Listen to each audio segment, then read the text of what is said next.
भारतीय अंतरिक्ष अनुसंधान संगठन ने पृथ्वी अवलोकन उपग्रह का अंतरिक्ष में सफलतापूर्वक किया प्रक्षेपण। PSLV 49-1 कृषि, वानिका और आपदा प्रबंधन में करेगा मदद। मुख्य सूचना आयुक्त के पद पर यशवर्धन कुमार सिन्हा को राष्ट्रपति रामनाथ कोविंद ने दिलाई पद और गोपनीयता की शपथ। श्री सिन्हा ब्रिटेन, श्रीलंका में भारत के उच्चायुक्त के रूप में दे चुके हैं सेवाएं। लगातार घट रहे हैं प्रदेश में कोरोना के मरीज। सरकार की नीतियों के कारण मिल रही है सफलता। सूक्ष्म, लघु एवं मध्यम उद्योग की इकाइयों को संचालित करके लोगों को दिया जा रहा है रोजगार।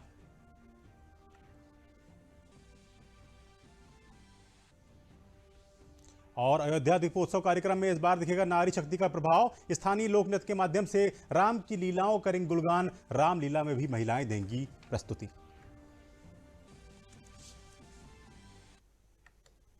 नमस्कार, मैं दिलशाद। समाचार विस्तार से। सबसे पहले आपको बताते हैं कि भारतीय अंतरिक्ष अनुसंधान संगठन ने पृथ्वी अवलोकन उपग्रह EOS 01 का अंतरिक्ष में सफलतापूर्वक प्रक्षेपण कर लिया है। 9 अन्य उपग्रहों को भी अंतरिक्ष प्रक्षेपण यान PSLV C-49 के जरिए अंतरिक्ष में भेजा गया। कोविड के कारण लॉकडाउन के बाद इसरो द्वारा यह पहला प्रक्षेपण था। PSLV C-49 का श्रीहरिकोटा के सतीश धवन अंतरिक्ष केंद्र में पहले लॉन्च पैड से यह प्रक्षेपण किया गया। इसरो का कहना है कि पृथ्वी अवलोकन उपग्रह EOS 01 कृषि, वानिकी और आपदा प्रबंधन में अनुप्रयोग के लिए है। उपग्रहों के सफलतापूर्वक प्रक्षेपण पर इसरो के अध्यक्ष के शिवन ने सभी वैज्ञानिकों को बधाई दी। PSLV C-49 successfully placed Earth observation satellite EOS 01 as well as 9 customer satellites precisely into the 575-kilometer orbit. Subsequent to this mission, the satellite started operating its own functions. The solar panels of the satellite also successfully deployed. This mission is very special, very unusual for ISRO. You know, the space activity cannot be done through work from home. Each and every one of the space engineer has to be available in lab, industries, integration area, as well as the field. Then only the activities will go. Today's success mainly because of the hard work given by the employees of Team ISRO. मुख्य सूचना आयुक्त के पद पर यशवर्धन कुमार सिन्हा को राष्ट्रपति रामनाथ कोविंद ने पद एवं गोपनीयता की शपथ दिलाई। पिछले 2 महीने से विमल जुल्का के रिटायर होने के बाद यह पद खाली था। यशवर्धन सिन्हा पूर्व राजनयिक हैं। श्री सिन्हा ब्रिटेन, श्रीलंका में भारत के उच्चायुक्त के रूप में सेवाएं दे चुके हैं। इनका कार्यकाल 3 वर्ष का होगा। 3 सदस्यीय कमेटी ने मुख्य सूचना आयुक्त के लिए इनका चयन किया था। प्रधानमंत्री नरेंद्र मोदी भी शपथ ग्रहण में मौजूद थे। और प्रदेश की राज्यपाल आनंदीबेन पटेल को आज राजभवन में उत्तर प्रदेश भारत स्काउट एवं गाइड की स्थापना दिवस के अवसर पर संस्था के पदाधिकारियों ने स्टिकर लगाया। राज्यपाल ने स्काउट एवं गाइड्स द्वारा किए जा रहे कार्यों की प्रशंसा की। उन्होंने कहा कि स्काउट एवं गाइड बनकर बच्चों में अनुशासन की भावना का विकास होता है। स्काउट एवं गाइड से अधिक संख्या में छात्र छात्राएं जुड़ें, इसके लिए वे प्रयास करेंगी। मुख्यमंत्री योगी आदित्यनाथ ने भारत स्काउट और गाइड के 70वें स्थापना दिवस के अवसर पर चिन्ह प्रदान करते हुए कहा कि स्काउट गाइड से जहां बच्चों का सामाजिक विकास होता है, वहीं सामाजिक सरोकारों से जुड़कर काम करते हैं। इस अवसर पर जल संचयन में स्काउट की भूमिका की सराहना की गई। मुख्यमंत्री योगी आदित्यनाथ ने कोविड-19 के प्रति निरंतर सतर्कता बरतने पर बल दिया है। उन्होंने कहा है कि कोविड-19 के संक्रमण को नियंत्रित करने के लिए प्रभावी प्रयास जारी रखे जाएं। उन्होंने कम रिकवरी दर वाले जनपदों में चिकित्सा व्यवस्था को सुदृढ़ बनाकर कोविड-19 के मरीजों को बेहतर इलाज की सुविधा उपलब्ध कराने के निर्देश दिए हैं। मुख्यमंत्री आज लखनऊ में अपने सरकारी आवास पर आहूत एक उच्च स्तरीय बैठक में अनलॉक व्यवस्था की समीक्षा कर रहे थे। उन्होंने कहा कि जिलाधिकारी एवं मुख्य चिकित्सा अधिकारी द्वारा सुबह कोविड अस्पताल में तथा शाम को integrated command and control centre में बैठक नियमित रूप से आहूत की जाए। इस बैठक में कोविड-19 के नियंत्रण के लिए संचालित गतिविधियों की समीक्षा करते हुए आगे की रणनीति तय की जाए। लखनऊ में वायरोलॉजी सेंटर की आवश्यकता पर बल देते हुए उन्होंने कहा कि इसे national institute of virology Pune की तर्ज पर विकसित किया जाए। प्रमुख सचिव स्वास्थ्य आलोक कुमार ने बताया कि कोरोना संक्रमण के एक्टिव मरीजों की संख्या में लगातार कमी आ रही है। रिकवरी रेट लगभग 94% हो रहा है। होम आइसोलेशन में बढ़ोतरी दर्ज की गई है। 24 घंटे में 1,61,081 जांच की गई हैं। प्रदेश में कोरोना की रोकथाम के लिए उठाए गए कदमों से लाभ हो रहा है। एक्टिव मरीजों की संख्या घटी है, 23,132 कल थी और आज 22,991 है। रिकवरी रेट कुल रिकवर्ड की संख्या 4,65,250। रिकवरी परसेंटेज 93.95%, लगभग 94% रिकवर हो गए हैं। होम आइसोलेशन की संख्या में वृद्धि हुई है थोड़ी सी, 10,218 था कल, आज 10,408 है।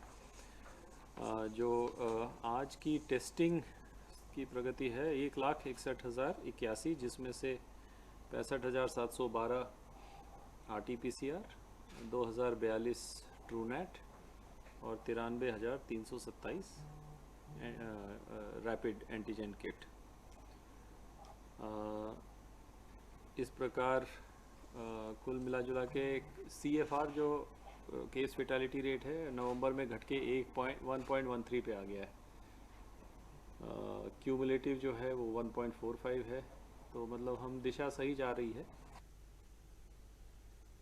और अपर मुख्य सचिव सूचना नवनीत सहगल ने कहा है कि आत्मनिर्भर पैकेज जो भारत सरकार ने 4,37,000 पुरानी इकाइयों को 10,845 करोड़ रुपए का ऋण वितरित किया गया है। कोरोना काल में इन इकाइयों के पास पैसे की दिक्कत आई थी, जिसका समाधान किया गया है। प्रदेश में नए उद्योग और नई इकाइयां स्थापित हों, जिससे लोगों के लिए रोजगार के अवसर पैदा हों, इसके लिए प्रदेश सरकार काम कर रही है, जिसका लाभ आने वाले समय में दिखाई पड़ेगा।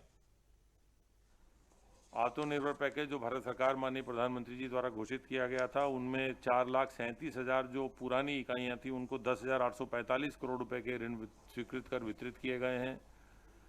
इनसे इन इकाइयों को अपने कोरोना समय में जब ये बंद हुई थी उसमें इनको कैश क्रेडिट की समस्याएं आई थी, वो दूर करने में मदद मिली है। प्रदेश में नए उद्योग स्थापित हों, नई इकाइयाँ स्थापित हों, उनके माध्यम से रोजगार के और अवसर पैदा हों, इस हेतु 5,95,000 नई MSME इकाइयों का वित्त पोषण बैंकों के माध्यम से कराया गया है। लगभग 15,906 करोड़ रुपए विभिन्न बैंकों द्वारा उन्हें वितरित किए गए हैं। इस प्रकार वर्तमान वित्तीय वर्ष में कोरोना कालखंड के पश्चात लगभग 10.5 लाख इकाइयों को बैंकों के माध्यम से 26,000 करोड़ से अधिक के ऋण उपलब्ध कराए गए हैं और इसी प्रयास से इन इकाइयों के माध्यम से लगभग 25 लाख से अधिक रोजगार के नए अवसर पैदा हुए हैं। रोजगार के नए अवसर पैदा हों, इस हेतु सभी विभागों के माध्यम से सरकार की विभिन्न रोजगार, स्वरोजगार प्रशिक्षण, कौशल प्रशिक्षण की योजनाओं पर विशेष अभियान चलाकर अधिक से अधिक लोगों को प्रशिक्षित करके, जहां टूल किट देने की योजना है वहाँ टूल किट देके, जहाँ स्वरोजगार की योजना है वहाँ बैंकों के माध्यम से ऋण वितरण कराकर अधिक से अधिक रोजगार पैदा करने की कोशिश की जा रही है। और अपर मुख्य सचिव कृषि देवेश चतुर्वेदी ने कहा है कि किसान खेतों में पराली न जलाएं, इसके लिए प्रदेश सरकार पराली नष्ट करने के लिए डीकंपोजर मुफ्त में दे रही है, जिसके डालने से पराली सड़ जाती है और खाद में परिवर्तित हो जाती है। पीलीभीत के जिलाधिकारी ने अच्छा काम किया था। मनरेगा के मजदूरों का उपयोग करके पराली का निस्तारण कराया गया था, जो काफी सफल रहा। इस तरह का प्रयास कई और जनपद में भी कर सकते हैं, जिसका फायदा किसानों और पर्यावरण को मिलेगा। एक गत वर्ष जनपद पीलीभीत में बहुत अच्छा प्रयास हुआ था, जिसकी वजह से वहां पर पराली की घटनाओं को ना के बराबर करने में एक सफल प्रयोग किया था जिलाधिकारी के नेतृत्व में। और उसमें 2 भाग था। एक भाग ये था कि मनरेगा के माध्यम से जो स्मॉल मार्जिनल फार्मर्स थे और साथ ही साथ जो सार्वजनिक ज़मीन थी गांव सभा की, उसमें बड़े बड़े गड्ढे खोदे गए थे, खाद के गड्ढे। उसमें जो अवशेष पराली थी, जो हाथ से कटाई के बाद जो है थ्रेशिंग करने के बाद बचती थी, उसको लोग ना जलाएं, उसके लिए उनको उन गड्ढों में डाल के, और एक IARI पूसा जो इंस्टीट्यूट है बहुत नामी, इन्होंने एक डिकम्पोज़र विकसित किया है जिसको हम लोग फ्री ऑफ कॉस्ट बांट रहे हैं। वो डिकम्पोज़र की एक बोतल जो होती है वो 1 एकड़ में काम आती है, वो 20 रुपये की आती है। उसका एक ड्रम में कल्चर डेवलप होता है जिसपे किसान भाइयों और बहनों को ट्रेनिंग दी गई है। ये कल्चर जब हम स्प्रे करते हैं, जब कटाई के बाद, जब अगर हमने कम्बाइन से कटाई करने के बाद जो एक पराली का स्टबल ठूंठ रह जाता है, उस पर जब स्प्रे करते हैं तो 3 हफ्ते के अंदर वो कन्वर्ट हो जाती है, परिवर्तित हो जाती है जैविक खाद में। तो एक तो वो हम उस तरह से प्रयोग किया, और साथ ही साथ जो हाथ से कटी हुई पराली थी उसको खाद के गड्ढों में डाल के हमने डिकम्पोजर इस्तेमाल किया, तो वो जैविक खाद में परिवर्तित हो गई।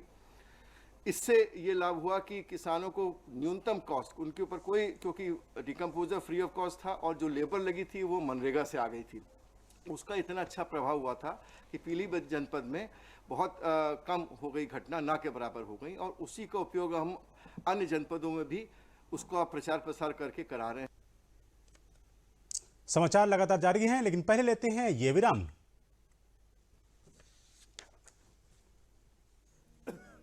आया गया? नहीं पापा, चाची, कब से खांसी है इनको? महीने भर से होगी। टीवी तो चल जाएगा, लेकिन टीबी का क्या? 2 हफ्ते से ज्यादा अगर खांसी हो ना, तो अपने बलगम की जांच स्वास्थ्य केंद्र में करवाइए। हो सकता है आपको टीबी हो। टीबी? और हमको? किसी को भी हो सकती है, लेकिन 6-8 महीने का इलाज है बस। अगर दवा बीच में रोक दी तो टीबी बिगड़ भी सकती है। देश के हर सरकारी स्वास्थ्य केंद्र में इसके इलाज और जांच दोनों मुफ्त होती है। टीबी हारेगा, देश जीतेगा। अरे क्या हुआ चाचा, आज काम करते हुए गाना नहीं गुनगुना रहे हैं आप? छोटे भाई को टीबी हो गई है। हर सरकारी स्वास्थ्य केंद्र में टीबी का जांच और उसके इलाज दोनों ही मुफ्त में उपलब्ध है। पर चिंता तो अन्य खर्चों की है। RNTCP नोटिफाइड जितने भी टीबी मरीज हैं ना, सरकार उन्हें आर्थिक सहायता उपलब्ध करा रही है। इलाज की समाप्ति तक सरकार हर टीबी मरीज के बैंक अकाउंट में हर महीने 500 रुपए दिया करेगी। ये तो टीबी के मरीजों के लिए बहुत बड़ी राहत है। टीबी हारेगा, देश जीतेगा। अरे राजेश भाई, बहुत दिनों बाद दिख रहे हो तुम। हाँ, और बताओ। बस मेरी बेटी का कल जन्मदिन है और आपको आना होगा। चलो चलता। अरे राजेश भैया, आप उससे हाथ क्यों मिला रहे थे? उसे पिछले महीने से टीबी है। 2 हफ्ते तक लगातार दवा खाओ ना, तो टीबी फैलने का खतरा तो बिल्कुल ही खत्म हो जाता है। और रही बात हाथ मिलाने की, गले मिलने की, शौचालय इस्तेमाल करने की, बर्तन खाना बांटने की, उससे टीबी नहीं फैलता। टीबी हारेगा, देश जीतेगा। सूचना और प्रसारण मंत्रालय भारत सरकार के क्षेत्रीय लोक संपर्क ब्यूरो प्रयागराज में कोविड-19 के प्रति लोगों को जागरूक करने के लिए स्काउट एवं गाइड के स्थापना दिवस पर रैली निकाली गई। रैली को संयुक्त निदेशक सुनील शुक्ला ने हरी झंडी दिखाकर रवाना किया। इसमें बड़ी संख्या में स्काउट एवं गाइड के छात्र छात्राओं ने भाग लिया। इस अवसर पर कोविड-19 आर्ट प्रतियोगिता का भी आयोजन किया गया। इसका उद्देश्य लोगों को कोविड-19 के प्रति जागरूक करना था, जिससे लोग मास्क लगाएं, साबुन से हाथ धोएं और फिजिकल दूरी बनाए रखें।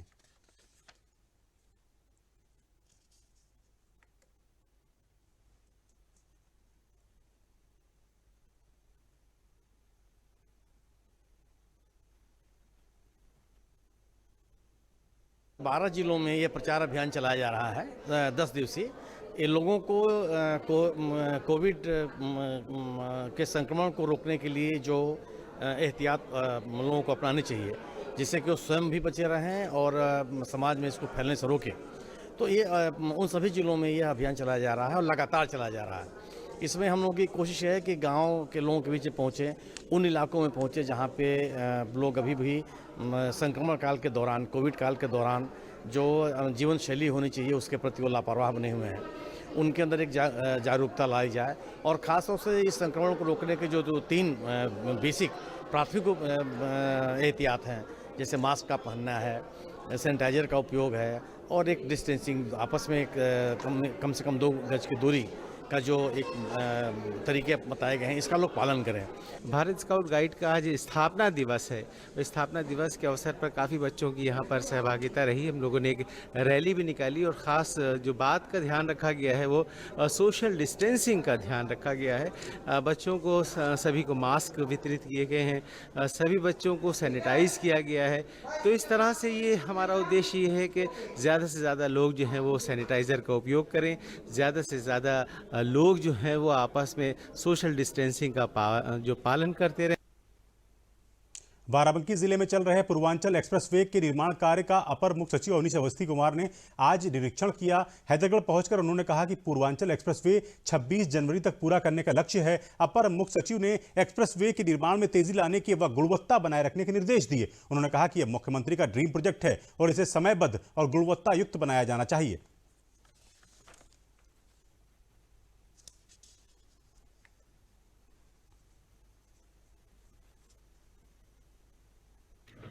पूर्वांचल एक्सप्रेसवे का निरीक्षण करने आईडीसी साहब की अध्यक्षता में टीम आई है। हमारे आलोक टंडन साहब और एसीएस इंडस्ट्रीज श्री आलोक कुमार साहब भी साथ में हैं। पूरी टीम ने आज समीक्षा की है और निर्देश ये दिया है पैकेज 1 और पैकेज 2 के अधिकारियों को। गायत्री के सभी सीनियर ऑफिसर्स भी यहाँ हैं, जिलाधिकारी और पुलिस अधीक्षक भी हैं, कि ये लखनऊ और बाराबंकी का जो हिस्सा है, इस हिस्से को हर हालत में 26 जनवरी तक चला देना है। आज जो समीक्षा की है उसमें ये पाया है कि पैकेज 1 में हमारी एक रेलवे ओवरब्रिज जो होता है आरओबी, वो क्रिटिकल है। हम लोग अब उसको डे टू डे मॉनिटर करेंगे। और पैकेज 2 में जो है हमारा जो पुल है गोमती नदी पर, वो क्रिटिकल है। उसको भी हम कोशिश कर रहे हैं कि हर हालत में जनवरी के अंत तक शुरू कर दें। समाचार अभी और भी हैं, लेकिन पहले लेते हैं ये विराम। पहले 1-2 उंगलियों में झुंझुनी थी, लेकिन उसकी तरफ मैंने ध्यान नहीं दिया। फाइनल मैच में लेफ्ट हैंड की सारी उंगलियां सुन्न पड़ गई थी। ग्रिप इतनी वीक हो गई थी, 2 बार मेरे हाथ से बैट छूट गया। मेरा दोस्त ऋषि समझ गया कि कुछ गड़बड़ जरूर है और वो बीच मैच में मुझे खींचकर डॉक्टर के पास ले गया। डॉक्टर ने तुरंत जांच की और पाया मुझे लेप्रोसी यानी कुष्ठ रोग था। जल्दी जांच और 1 साल तक MDT से पूरा और मुफ्त इलाज, इसलिए मैं विकलांगता से बच पाया। आज मैं पूरी तरह से ठीक हूँ, लेप्रोसी फ्री। तो आप भी ध्यान में रखिए, त्वचा पे हल्के रंग का सुन्न दाग, उंगलियों का सुन्न होना, हाथ पैरों में कमजोरी, चीजें उठाने में तकलीफ, इनमें से कोई भी लक्षण दिखते ही तुरंत जांच करवाएं। जल्दी जांच और MDT से पूरा इलाज आपको कुष्ठ रोग और विकलांगता से बचा सकता है।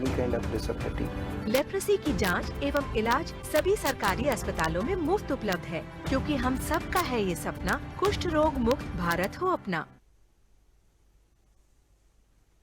बरेली और मुरादाबाद खंड शिक्षक विधान परिषद चुनाव की तैयारियों को परखने के लिए आज भाजपा प्रदेश अध्यक्ष सत्यदेव सिंह बरेली पहुंचे। बीजेपी पार्टी कार्यालय पर प्रदेश अध्यक्ष का जोरदार स्वागत किया गया। इस अवसर पर प्रदेश अध्यक्ष सत्यदेव सिंह ने कहा कि केंद्रीय मंत्री संतोष गंगवार ने बरेली और मुरादाबाद मंडल के विधायक, सांसद व जनप्रतिनिधियों के साथ बैठक की। इस अवसर पर उन्होंने MLC चुनाव में बीजेपी की जीत का मंत्र दिया। उन्होंने कहा कि प्रधानमंत्री नरेंद्र मोदी और योगी गरीबों के लिए काम कर रहे हैं, विकास में सबकी भागीदारी है, जिसके कारण जनता उन्हें आशीर्वाद देती है।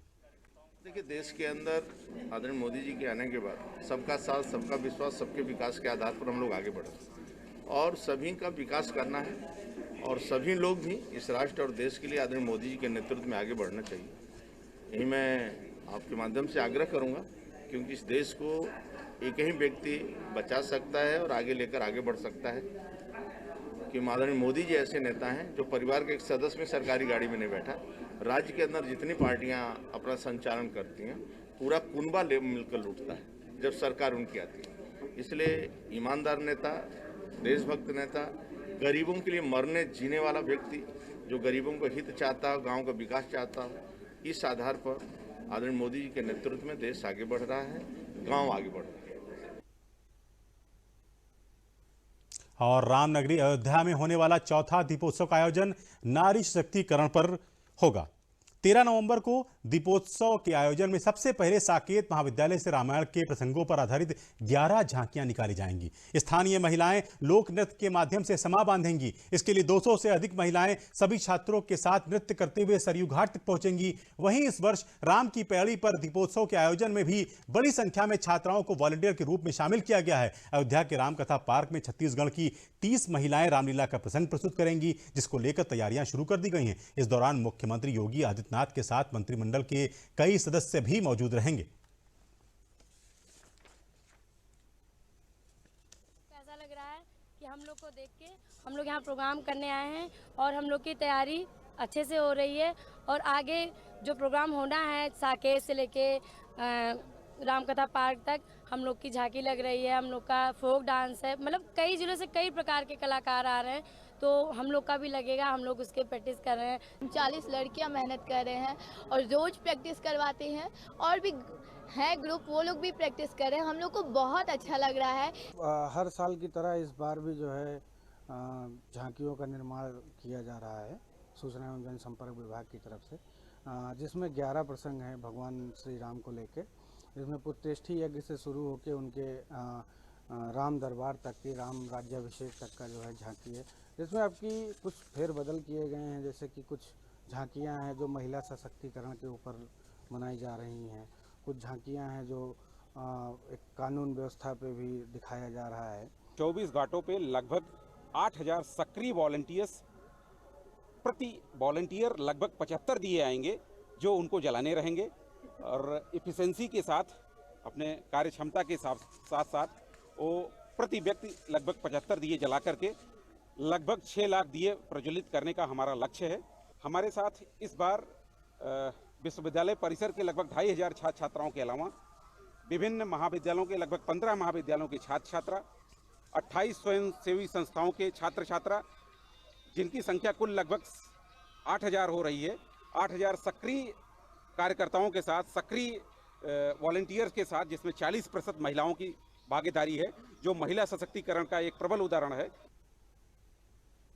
और इस्लामी कट्टरपंथ के बीच सकारात्मक खबर काशी की मुस्लिम महिलाओं की तरफ से आई है। यहाँ की मुस्लिम महिलाएं इंद्रेश आश्रम लम्ही में भारत की मिट्टी एवं गाय के गोबर से विशेष राम दीपक तैयार कर रही हैं, जिसे शहर के प्रतिष्ठित लोगों और हिंदू परिवार को अपने हाथों से वितरित करेंगी। राम दीपक बनाकर मुस्लिम महिलाओं ने पूरी दुनिया को शांति, सद्भावना का संदेश दिया है। भारतीय संस्कृति दुनिया में शांति का संदेश इन्हीं आदर्शों से देती है। उन्होंने कहा कि एक दूसरे के तीज त्योहारों, खुशियों में भाग लेने से धर्म खतरे में नहीं पड़ता, बल्कि हर धर्म का सम्मान बढ़ता है। इन दीपकों के बनने से जहां चाइनीज झालरों की मांग कम होगी, वहीं प्राकृतिक रूप से ये दिए मिट्टी में मिल जाएंगे, जिससे कोई प्रदूषण भी नहीं होगा। दुनिया में शांति रहे और प्रदूषण मुक्त रहे, इसके लिए सार्थक प्रयास किया जा रहा है। तत्वाधान में हिंदू और मुस्लिम बहनें मिल करके गोबर के दिए बना रही हैं। इस दिए को हम लोगों ने राम नाम दिया है, क्योंकि आज पूरी दुनिया को शांति की बहुत आवश्यकता, और इसलिए राम नाम रूपी दिया बनाकर हम सभी जगह देंगे।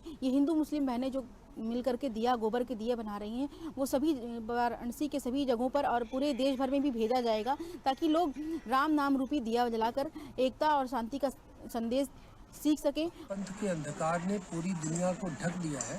ऐसे में मुस्लिम महिलाएं काशी में राम नाम के दीपक को बना करके धार्मिक कट्टरता को न सिर्फ कम करने का प्रयास कर रही है, बल्कि दुनिया को ये संदेश दे रही है कि धर्म नफरत फैलाने का नाम नहीं है, धर्म और मजहब मोहब्बत फैलाने का नाम है। ये राम नाम का दीपक बना करके हिंदू भाइयों को वितरित करेंगी, और जहाँ जहाँ भी राम नाम का दीपक जलेगा, वहाँ से नफरत रूपी अंधकार सदा सदा के लिए समाप्त हो जाएगा। समाचार अभी और भी हैं, लेकिन पहले लेते हैं ये विराम।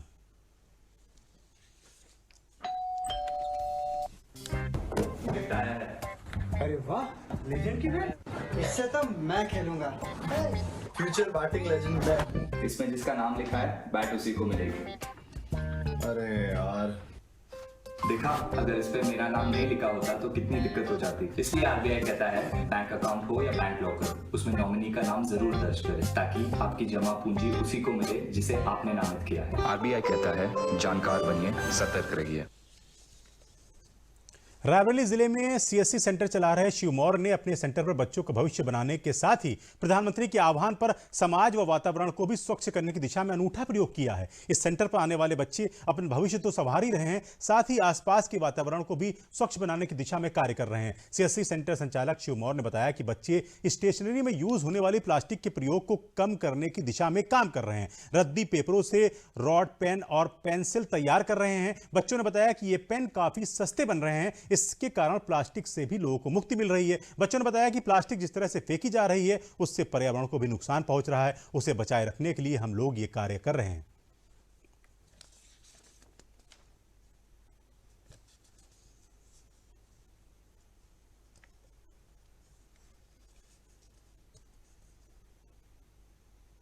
प्रधानमंत्री जी के आह्वान से मैंने, जैसे वो जनता के लिए करते हैं, सभी को आह्वान देते हैं, इसीलिए हम लोगों ने भी सोचा कि क्या नया किया जाए। तो हम लोगों ने कागज़ का पेन और पेंसिल बनाई, उसमें बीज भी डाले, जैसे पाकर, पीपल, बरगद, निम्नलिखित बीजों का हम लोगों ने वो किया है, और इससे पर्यावरण प्रदूषित भी नहीं होगा। ये आइडिया एक्चुअली जब हम यहाँ पे आए और लोगों से मिले तो उनके काफ़ी हुनर उनके था, और मैं कहते हैं सोचा कि जो पॉल्यूशन इतना हो रहा है इसको कुछ कम करने का कोई तरीका, तो मेरे से प्लास्टिक जो है सॉइल में वो गलती नहीं है, तो पेपर का अगर हम कुछ यूज़ करें वेस्ट मटेरियल का तो शायद हमें बेनिफिट हो। तो इसी से मेरा आइडिया कि हम पेन मोस्टली यूज़ करते हैं सभी, तो हम पेन से क्यों नहीं कुछ एक्सपेरिमेंट करें। तो हमने सभी मिलकर हमारे भी जो भी अंडर वर्क करते हैं मिलकर एक पेपर से पेन बनाना स्टार्ट किया, और इसका मेन ऑब्जेक्ट यही है कि हम पोल्यूशन जो है वो कम कर सके, जो सॉइल को हार्म हो रहा है धीरे धीरे वो हार्म कम हो जाए इससे। हम लोग एक पेन बना रहे हैं जो सिर्फ 6 सेंटीमीटर काटते हैं और उससे बनाते भी हैं। क्या है उसमें बीज भी डालते हैं, क्योंकि इस बीज डालने से ये है कि मतलब उसमें पेड़ भी उगेंगे और जहाँ मतलब हम लोग फेंकेंगे इसे बाहर कहीं फेंक भी देते हैं तो इसमें पेड़ निकलेंगे। बीज भी डालते हैं और इससे पर्यावरण भी प्रदूषित नहीं होगा, क्योंकि इससे पेड़ उगेंगे तो हम लोगों के लिए अच्छा ही है।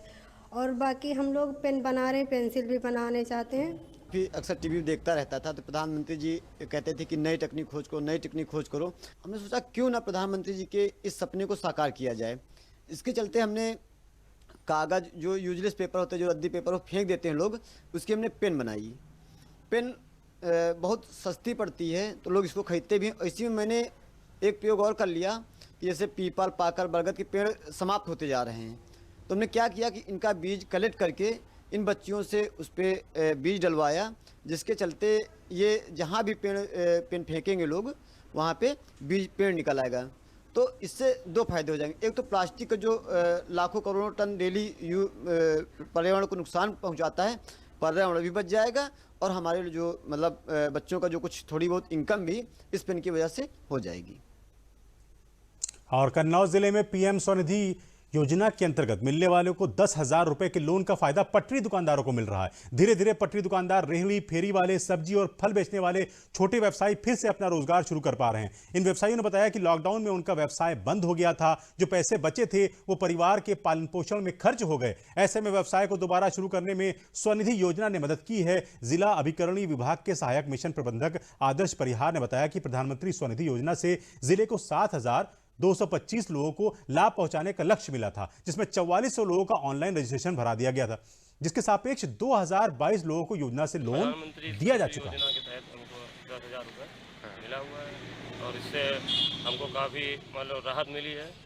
और जो 4-6 महीने में घर पर बैठा रहा, मतलब काफ़ी तंगी हालत में गुजरा, तो इस योजना के तहत हमको काफ़ी राहत मिली।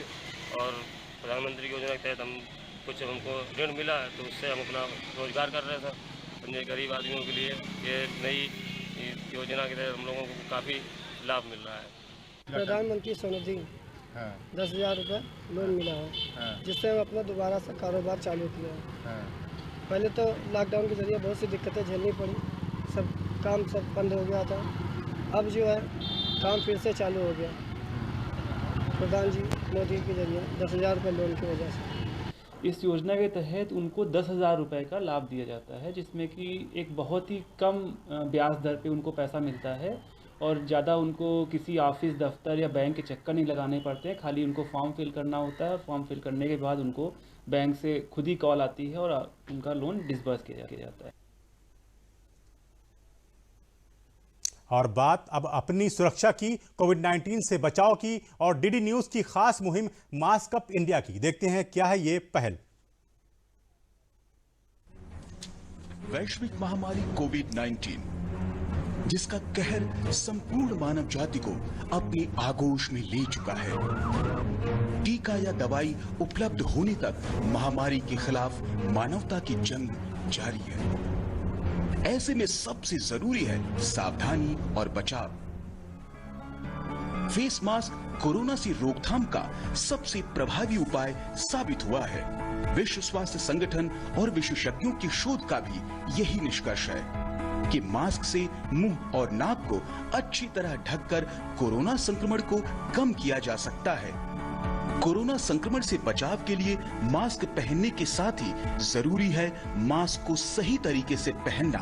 बहुत से लोग मास्क से नाक और मुंह को सही तरीके से नहीं ढकते हैं, जिससे संक्रमण का खतरा बना रहता है। बिना मास्क या फेस कवर के घर से बाहर निकलने की अभी कल्पना करना भी सही नहीं है। जुड़िए डीडी न्यूज की खास मुहिम मास्क अप इंडिया के साथ। मास्क पहने और अपने मुंह और नाक को अच्छी तरह ढके। अपने परिवार के सदस्यों और दोस्तों को मास्क पहनने के लिए कहें। Mask up India, mask up India. DD news के माध्यम से सबको बताना है, कोरोना को हराना है, मास्क जरूर लगाना है। Mask up India, mask up India, mask up India.